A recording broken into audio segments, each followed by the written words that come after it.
बावल के नजदीक गांव साहापुर निवासी अमित पुत्र हरि सिंह 38 वर्षीय जो घर से लापता हो गया है। किसी भी व्यक्ति को अगर नजर आए तो स्क्रीन पर जो नंबर चल रहे हैं तुरंत इन नंबरों पर सूचना देने वाले को गुप्ती इनाम दिया जाएगा। विगत 26 जनवरी को सरपंच प्रतिनिधि पर 2 दर्जन दबंगों ने किया जानलेवा हमला। पीड़ित ग्रामीणों ने जिला सचिवालय पहुंच की मुख्य आरोपियों की गिरफ्तारी की मांग। पीड़ित सरपंच प्रतिनिधि की इलाज के दौरान इन्फेक्शन होने पर चिकित्सकों को काटनी पड़ी एक टांग। पीड़ित पक्ष को मिलने पहुंचे एसडीएम ने मुख्य आरोपियों की जल्द गिरफ्तारी का दिया आश्वासन। पीड़ित पक्ष की महिलाओं ने सचिवालय के गेट पर मुख्य आरोपियों की गिरफ्तारी को लेकर जमकर काटा बवाल। विगत 26 जनवरी को जिला रेवाड़ी के गांव भालखी के सरपंच प्रतिनिधि पर करीब 2 दर्जन दबंगों ने गांव में नाले के निर्माण को लेकर हुए विवाद के चलते गांव भालखी के सरपंच प्रतिनिधि पर लाठी डंडों से पीट कर उसे गंभीर रूप से घायल कर दिया, जिसकी इलाज के दौरान चिकित्सकों को एक टांग भी काटनी पड़ी। लेकिन लगभग 2 महीने बीत जाने पर अभी भी मुख्य आरोपी गिरफ्तार नहीं हुए। अट सके चलते पीड़ित ग्रामीणों ने जिला सचिवालय पहुंच की मुख्य आरोपियों की गिरफ्तारी की मांग की है। पीड़ित पक्ष को सचिवालय गेट पर मिलने पहुंचे एसडीएम ने उन्हें मुख्य आरोपियों की जल्द गिरफ्तारी का आश्वासन दिया। वो क्या कहना है ग्रामीणों व पीड़ित सरपंच प्रतिनिधि का आप खुद ही सुनिए। इस संदर्भ में पीड़ित सरपंच प्रतिनिधि सुरेंद्र कुमार की माने तो कुछ समय पूर्व इनका गांव भालखी की एक ढाणी में हो रहे नाले के निर्माण को लेकर गांव माजरा के सरपंच रविंद्र उर्फ हाथी से कुछ विवाद ही गया था। इनका आरोप है कि इसी रंजिश के चलते रविंद्र हाथी जो मजरब गांव का सरपंच है वह उसके लगभग 2 दर्जन से अधिक गाड़ियों में सवार होकर आए। साथियों ने 26 जनवरी को जब ये स्कूल में झंडा फहराने के बाद घर जा रहे थे तो इन पर लाठी डंडों से जानलेवा हमला कर दिया।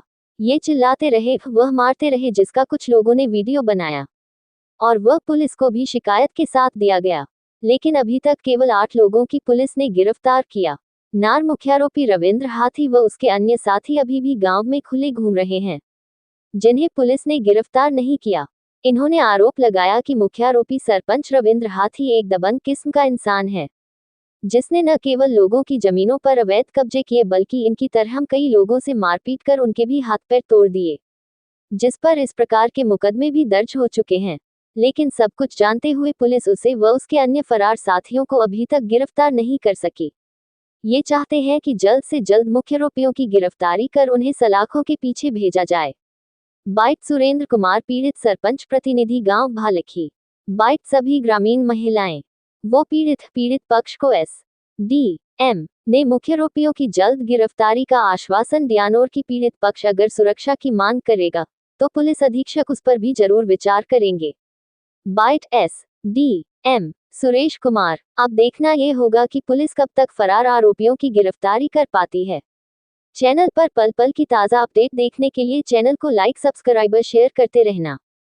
हमारा जो मरीज है उसकी हालत बहुत खराब है। अभी तक एक भी बंदा नहीं पकड़ा गया है। 8 पकड़े गए, उनके ऊपर कोई कार्रवाई नहीं हो रही और वो भी खुद आए हैं, लेकिन ये कह रहे हैं डीसी ऑफिस में भी हमें अंदर नहीं आने दे रहे और ये कह रहे हैं कि 5 बंदे जाओ। 5 बंदे कैसे जाएं? और उनका तो सभी बंदे जाते हैं और उनका काम भी चल रहा है, पुलिस पकड़ ही नहीं रही है उनको। हम चाहते हैं न्याय, रविंद्र हाथी को पकड़ा जाए और उसके भी हाथ पैर काट के घेर दिए जाए, ये चाहते हैं हम। पहली बात तो आप लोगों का यहाँ आने पे सभी का मैं धन्यवाद करता हूँ जो आपने मेरी मदद करी। क्या कहना चाहूंगा जी, एक क्रिमिनल आदमी का समर्थन कर रही है पुलिस, जिसके कम से कम 10 मुकदमे। सीआई ने उसको हथियार बेचते हुए भी पकड़ा है। हथियार बेचने का गिरोह बना रखा था उसने। उसके बाद में कब्जा, मेरे गांव के पंडितों की जमीन है, 70 लाख रुपए देके 5 करोड़ रुपए बच रहे हैं। जबरदस्ती कह रहा है कि मैं इस पे कब्जा करूंगा। तो हर टाइम कब्जा सब्जा, मतलब गरीब आदमियों को सेधना उसका यही कर्म है। रविंद्र हाथी है, माजरा का सरपंच है। अब तो गांव माजरा भी पछता रहा है। गांव माजरा मेरा गांव है, बालखी मेरा गांव। 40% माजरा की जनसंख्या बालखी में बस रही है। तो बस उसने तो ये सोच रखी है कि जो कुछ बालखी से हड़का जाए वो हड़प ले। सर ये मतलब गिरफ्तार ना करने का तो कारण यही है कि भाई प्रशासन अपनी साइड कुछ झुका हुआ है उनका। क्या हुआ है और तो क्या हो सकता है? क्या हुआ सरपंच? दुर्लभ जी में चल रहा है सर। 5 गाड़ियां थी, और मैं तो 26 जनवरी को गांव से आराम से अपना झंडा फहरा के स्कूल से तब आ रहा था, और उन्होंने पुल के नीचे रेकी लगा रखी थी पूरी, 5 गाड़ियों ने, कोई इधर से मार रहा है, कोई इधर से मार रहा है, गाड़ियां मारी हैं पहले तो, उसके बाद में खींच के नीचे गिरा है। और ये विवाद ये राजीव मेरे ग्राम पंचायत भाड़की का रास्ता है, उसमें वो जबरदस्ती नाला बना रहा था। तो मैंने उसको शाम को जाके कहा, भाई ये तरीका थोड़ी ना है तेरा, बोलो मेरा काम यही है। उसने कम से कम बता रहा हूं मैं 20 बच्चों के पैर खराब कर दिए। प्रतापपुर में एक लड़का का दोनों पैर काट के गिरा है, तोड़वा के गिर दिया। चंदपुरा का एक लड़का का पुलिया के नीचे काट के गिर दिया। और अपने खुद मादरा गांव के भी, उस परिवार के भी 5-6 लड़कों का पैर तोड़ के गिर दिया। उसका काम यही है गिरोह बनाना और गुंडागिर्दी करना। 8 लोगों को अरेस्ट किया है जी, कम से कम 5 गाड़ी में मान के चलो 35 से 40 आदमी थे। अभी मेन तो रह ही रहा है जी, सारे ही रह रहे हैं जितने 35-40 में। रविंद्र राती खुद स्कॉर्पियो उसमें बोलेरो में बैठा था और उसने कही मारो टक्कर यही है, उसने खुद कही है कि मारो टक्कर यही है। प्रशासन कह रहा रविंद्र रातीवान नहीं था, देखो लेकर वो विवाद हुआ था। बाकी मतलब मेरे गांव में कुछ जमीन है, उसमें उसने जबरदस्ती, मतलब जैसे उसके नाम एग्रीमेंट भी नहीं। एक दिन मेरा उसके टेलीफोन पे बात हुई, बोलो अंकल आप इधर आ जाओ, आपने हजा रखा है ये मामला। मैं क्या हजा दिया, मैं आ रहा हूँ वहीं पे। मेरे गांव का रविंद्र पंडित जी है, उसको एक चावंडी का है सीताराम, उसने 70 लाख रुपए देकर ना एग्रीमेंट करवा लिया। 5 करोड़ 70 लाख में उनका सौदा हुआ था। तो बोला भाई मैं तो 2.5 करोड़ रुपए और दूंगा, और सरपंच साहब आप कहो इसको पंडित जी को, भाई 2.5 करोड़ और कौन देगा। एसडीएम साहब तो यही बोल रहे थे जल्दी लोकेशन लगाएंगे और जल्दी से जल्दी पकड़ने की कोशिश करेंगे। आपके प्रशासन तो, मैं तो ये चाहता हूँ उसको जल्दी से जल्दी अंदर घेरा जाए। दोपहर आए घर पे, दोपहर घर पे आया है, हमने सीआई को टेलीफोन भी किया है कि घर पे आया, बोले भाई आज तो मैं चंडीगढ़ हूँ। चलो कोई ना, चंडीगढ़। अगले दिन फिर दोबारा इतना किया है, तो बोला भाई मेरा साड़ा एक्सपायर हो रहा है। तो फिर साड़ा एक्सपायर हो गया, नाम लिया, तो मैंने कहा ठीक है जी कोई बात नहीं, साड़ा एक्सपायर हो तो पहले वो कार्रवाई नहीं हुई है। वो सारे ऐसे नकली से पकड़ के गिर दिए जो मतलब नशेड़ी हुआ है।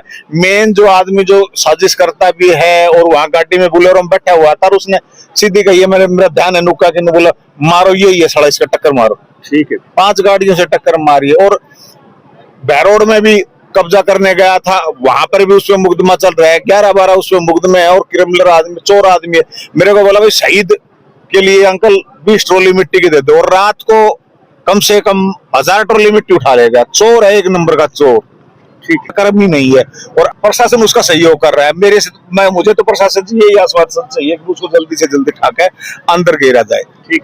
हाँ, मैंने सुना है लेडीज को और सरपंच साहब गाड़ी में, मैं उनसे भी मिला हूँ।